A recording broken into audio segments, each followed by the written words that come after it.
So apa dia punya sistem dia? Boleh tak share? Contoh lah, kita ambil first car wash kan. Dia ambil duit masjid. Okay, buat car wash. Lepas tu dia punya structure dari segi revenue split semua macam mana? Oh, yang tu lah, masa tu lah kita susun. Kita beritahu dekat AJK, kita buat sendiri car wash ni. Kita yang urus sendiri. Kita manage sendiri. Okey, pakai duit masjid buat car wash lebih kurang dalam 20,000 lebih kot masa tu. Beli peralatan lah, buat bangunan dia sikit, buat garaj dia apa semua kan, dalam 20,000 lebih lah. Jadi saya cerita lah pasal sale. Masa kuliah saya tahu. Okey, ni kita dah sebulan dah, alhamdulillah kita jalankan kita punya car wash. Alhamdulillah untuk bulan ni kita dapat 5,000. Dia pun wow, sebulan 5,000 kan. Okey lah. Daripada tak ada langsung pendapatan. Jadi dia macam wow sikit lah. Jadi masa tu. Tapi lama-lama rasa macam alah payah lah pula car wash ni handle sendiri apa semua kan. Lah kita tak mampu menimbal lah, sewakan je lah. Oh, siapa nak buat car wash? Siapa yang nak buat car wash, offer kat orang lain, sewa. Oh, so sekarang ni dulu masjid buat car wash, pendapatan daripada car wash jadi pendapatan masjid. Ya, sekarang jadi tapak sewaan tu jadi pendapatan masjid. Ya. Oh. Tempat sewaan tu. Jadi sebulan tak payah penimpala lah kita. Masa tu tak penting kerja lagi. Mesti kerja dengan zakat lagi. Jadi tak boleh nak fokus. Dia tak boleh nak buat kan. Jadi dia sejak daripada tu duk sewa sampai sekarang sewa. So semua yang depan ni sewa? Okey, tak semua. Okey. Yang kita jalankan sendiri Al-Bushra Mat, Halo Al-Bushra dan juga kita punya printing. Halo Al-Bushra apa Ustaz? Halo ni asalnya kita bangunkan dia untuk buat jual SIM card.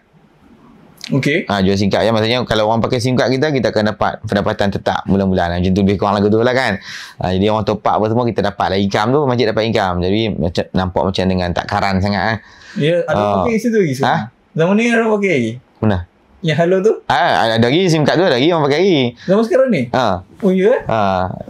Tapi tak banyak mana lah pendapatan dia. Betul kita kata tak boleh, kita kena upgrade sikit lah. Bagi orang boleh banyak bil. Beli aksesori telefon. Lepas tu kita jual telefon pula. Jual telefon. Daripada jual telefon awal-awal dulu kita jual kampung kan. Jual telefon murah dah. Jangan jual hak mahal. Kalau bagi ada yang 1,000 lebih tu jangan banyak sangat. Bagi ada yang bawah pada 1,000. Tapi tak laku pun, orang tak beli sangat pun telefon yang bawah 1,000 ni. Kan. Dia tak ubah laku kan. Macam tu pula. Orang nak telefon semua yang hebat-hebat kan. Main tanya semua nak yang kemas-kemas kan. Yang okey-okey apa semua kan. Lepas tu kami jual iPhone. Oh ya. Sekarang kita jual iPhone lah. Kita berani declare lah. Kami antara kedai yang paling murah jual iPhone. iPhone termurah lah. Antara yang termurah. Kat sini depan kat sini. Macam jari ni buka ni. Buka lah. Tak boleh tengok. Jadi sejak daripada jual iPhone tu, meletup kita punya jualan. Kiranya untuk Halo Al-Bushra tu saja, untuk dia saja boleh generate 1,000 lebih sebulan. Sale lah. Barang mahal barang mahal. Sebab sekali restock dah 50,000, 60,000. Tapi daripada sebiji iPhone tu bukan boleh banyak. 200, 300 yang tu je bukannya orang beli.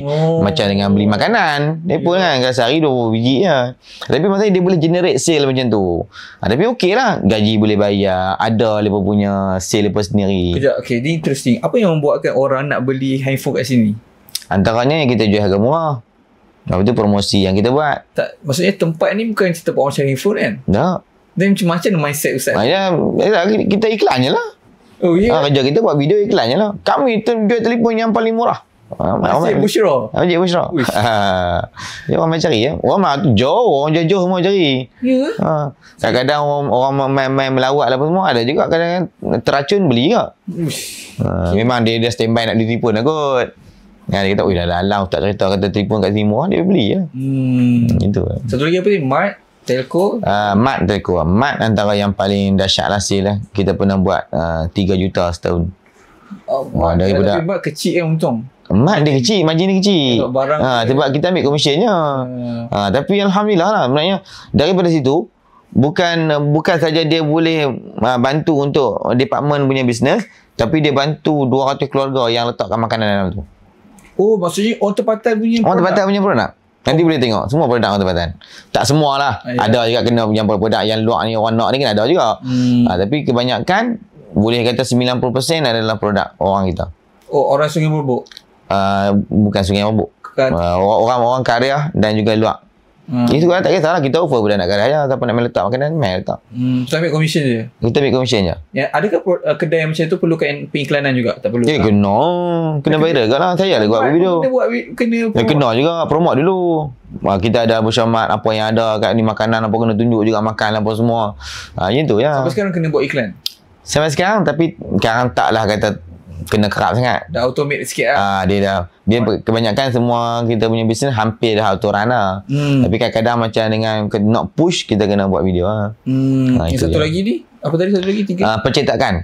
Percetakan ni di antara satu bisnes yang paling slow lah yang kita jalankan. Tapi sebenarnya asalnya tak fokus sangat dia untuk bisnes. Fokusnya kita ada mesin printing sendiri, kita boleh cetak sendiri dan kita boleh buat periklanan tu untuk masjid. Ekosistem. Ekosistem lah. Dia pusing-pusing begitu balik lah. Tapi ada AJK yang tak apa nak faham je kan. Dia kata lah buat banner kat masjid. Dia kata tak payahlah masjid bayar. Kan? Bila kita macam tu, bila masa kita nak boleh bayar gaji dia pun. Dia biarlah jadi ekosistem. Macam masjid main tempah dengan cetak. Cetak keluarkan. Kita buat sendiri faham tu. Jadi kita Allah macam ni pun berkira, hak ni pun berkira, banner pin pun berkira. Dia payahlah sikit nak berkembang kan. Macam nak bisnes kalau macam nak bisnes. Saya beritahu lah kat JK, dia kata tak boleh. Berniaga dalam masjid ni saya kata tak boleh nak berkembang langsung kata.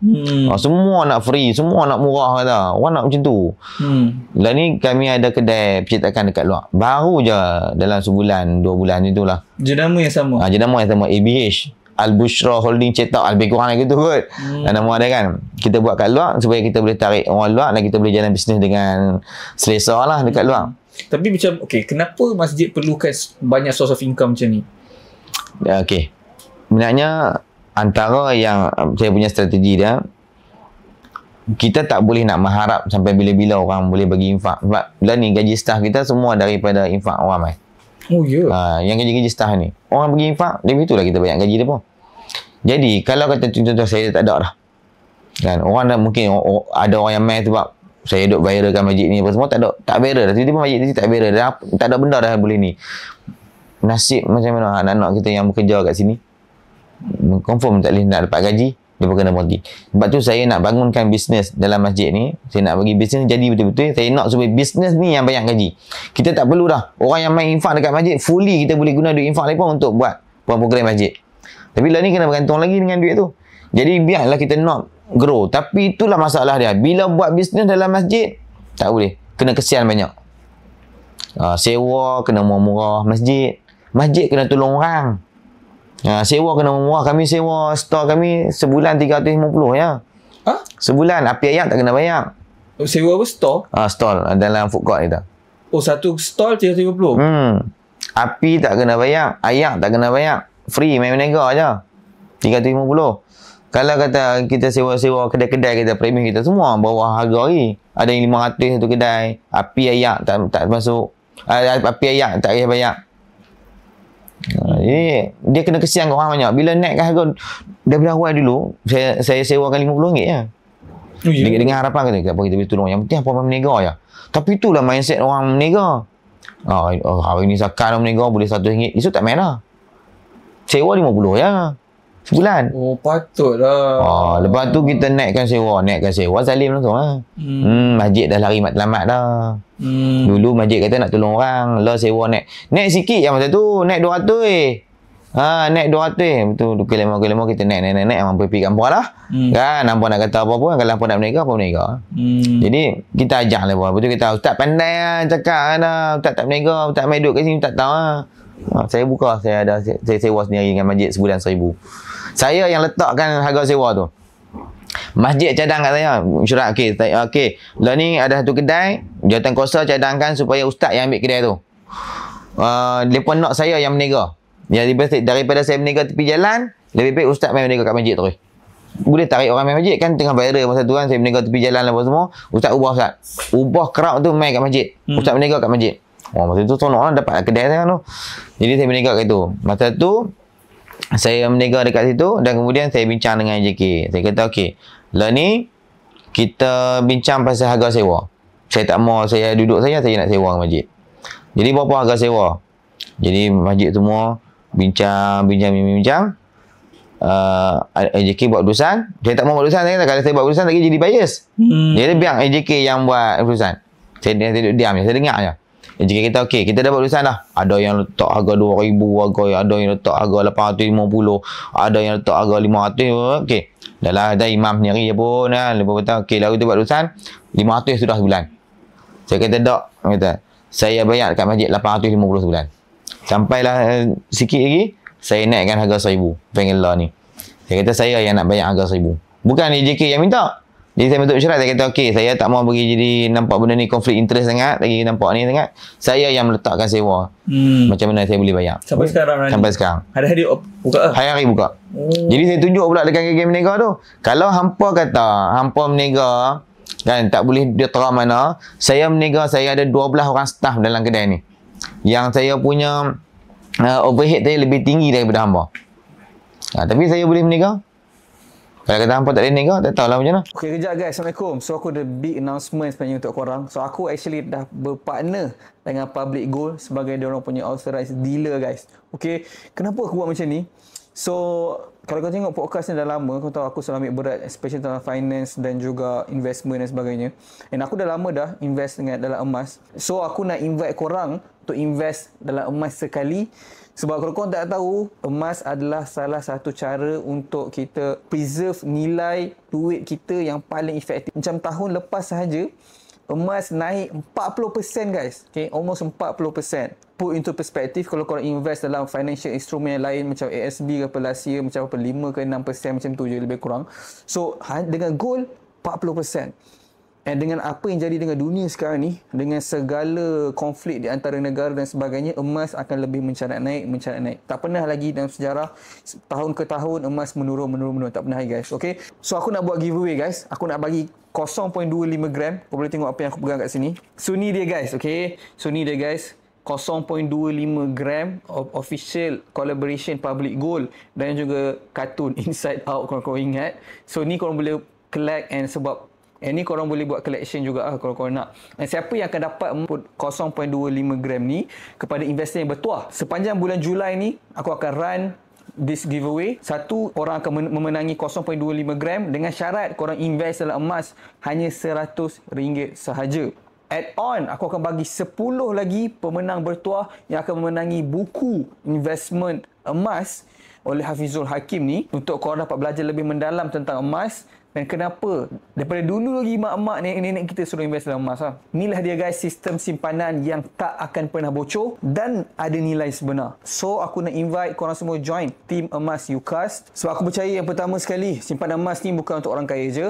Yang kedua, semua orang layak untuk menyimpan emas. Dan finally, aku percaya ilmu kewangan ni bukan untuk disimpan, tapi untuk kita kongsi sekali sama-sama. So, kenapa korang kena join? Selain berpeluang untuk menangi emas percuma ni, sebab bila korang join team ni, tekan link kat bawah, korang tak akan dibiarkan seorang-seorang. Korang akan dibimbing, ditunjuk ajar step by step. Mudah je guys, tekan link Telegram di bawah, join sekarang. Korang boleh terus start buat investment bersama Public Gold serendah RM100 sahaja. Dan sebagai penghargaan untuk bulan Julai ni, 10 orang macam aku cakap dia akan menang buku bestseller Traveller Emas dan satu orang yang bertuah akan menangi 0.25 gram emas. So bayangkan guys, korang beli emas RM100, korang ada berpeluang untuk tambah 0.25 gram lagi. So guys, jangan tunggu lagi, start sekarang. Tahun lepas je 40% naik, tahun ni kita tak tahu lagi total akan berapa. So klik link kat bawah, jumpa kat dalam, mulakan perjalanan emas korang hari ni.